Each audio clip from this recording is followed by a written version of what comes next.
What's up, everybody? Paul here from the Hoops Crew, and it is Nuff of the week time. Apologies for not having an episode last week, but as I discussed during the video itself, it was far more important to talk about Robert Walls and Adam Selwood and the importance of mental health community and supporting others. Last week, we took a week off, and now we're back to kind of, I guess, picking on some of the nitpicky topics in the AFL industry.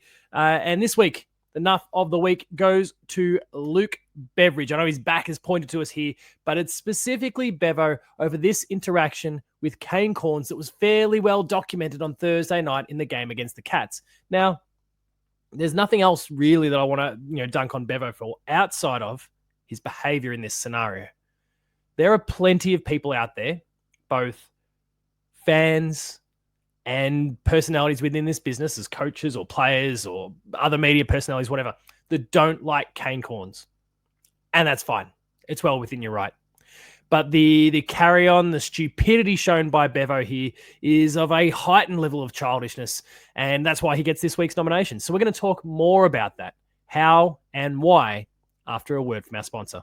The Hoops Crew Media Network is proudly sponsored by Cyril Cook Florist. Visit them at shop 1211 Leather Street in Breakwater. Phone them on 035 222 2244 or visit their website at www.cyrilcookflorist.com.au and use the offer code GOCATS in the voucher field at checkout to get 20% off your next online purchase. Thank you, Cyril Cook Florist, as always, for your ongoing support of the Hoops Crew and all we get up to. Now, let's get into what actually happened here and why there's been this spat between both Kane Cornes and Luke Beveridge. We're going to blow this thing up into a far more readable perspective here. And we're going to go through, I'm not going to play the footage because we'll get demonetized, we'll get copyright strikes, all those sorts of stupid things. But we'll kind of read through a breakdown of what happened because Kane Cornes spoke about it the next morning on SEN as to what was actually said and what triggered this whole conversation. So as we know, and as the footage would show if we watched it, Beveridge was walking towards the Fox Footy interview with at GMHBA. He was going to be chatting to, I think I saw it was Cam Mooney, I think I saw in the end. But then the cameras caught him passing Kane Cornes. There was a hostile reaction between the two. Some words said, some chuckles from the team that was around Bevo as they all kept moving. Kane Cornes spoke about what actually happened the next morning. Now, of course, Kane Cornes is going to speak about it. So, Bevo, if you've gone and done the wrong thing, or anyone else in the future, if you're going to do the wrong thing and or mouth off to Kane Cornes, expect him to talk about it the next morning. He doesn't keep secrets to his chest. He talks about these things. He's happy to share anything and everything he knows. So, there's your first stupid mistake straight away. Regardless of what was said, you knew this was going to be aired. If you make even a single mistake in that interaction, it's going to be out there for all to see. So, Kane Cornes speaks about it.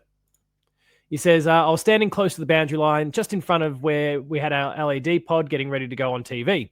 I was just staring blankly into space to the players warming up, and just out of the corner of my eye, Luke Beveridge and the crew started walking towards me. I thought, oh, okay, this is going to be interesting. How do I play this? So I just stood there and looked out as he came closer to me. He was staring at me strongly with a strong look on his face. That was 10 or so meters away, and he just got a little bit closer. I looked back and I said, Bevo, and nodded my head, which is a perfectly fair and reasonable interaction. You don't need to like someone or share mutual respect to at least be pleasant with someone. So if that's exactly what happened, according to Kane Cornes, I'm fine with Kane Cornes' actions in this scenario.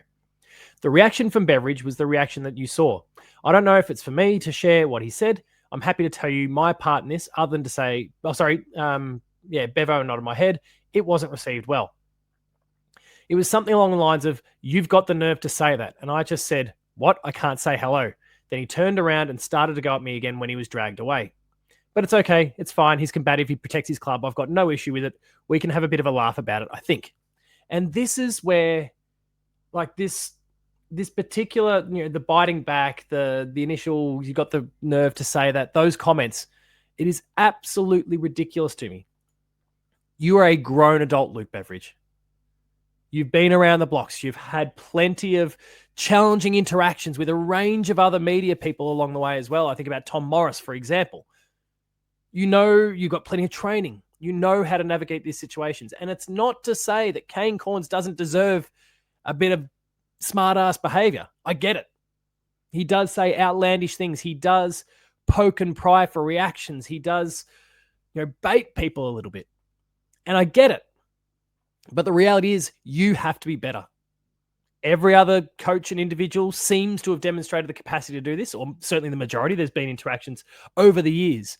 But you have failed colossally in this scenario. And it just shows how childish you are. I will go back to my initial point here when Kane Cornes claims, and again, they're all claims here. So I'm basing it on those because it's the only evidence we've got that we can talk about. Where Kane Cornes simply said Bevo and nodded his head. It's just a gentle, relaxed acknowledgement. And if he's spotted Bevo leading up to it and he's, oh shit, what's going to happen here? An even better thing, which is just common courtesy, common basic respect. To get the hostile response twice is it's just ridiculous. Like, grow up, Luke Beveridge. We can't continue to deal with this sort of rubbish behavior in this business. It's not to say you can't have these conversations behind the scenes, off the record. It's fine. You are walking across GMHBA Stadium. There is cameras everywhere. There are members of the public watching on. There is no way that this isn't going to get documented, and that is how you choose to behave.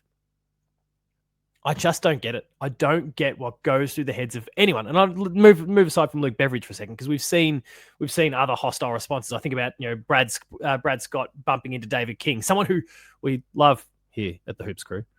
Like, we've seen these sorts of behaviors before. Luke Beveridge is not the only person. He is just the Nuff of this week. And it's just got to stop. Like, get the bravado out of your game. Stop being a big alpha top dog dickhead. You're not.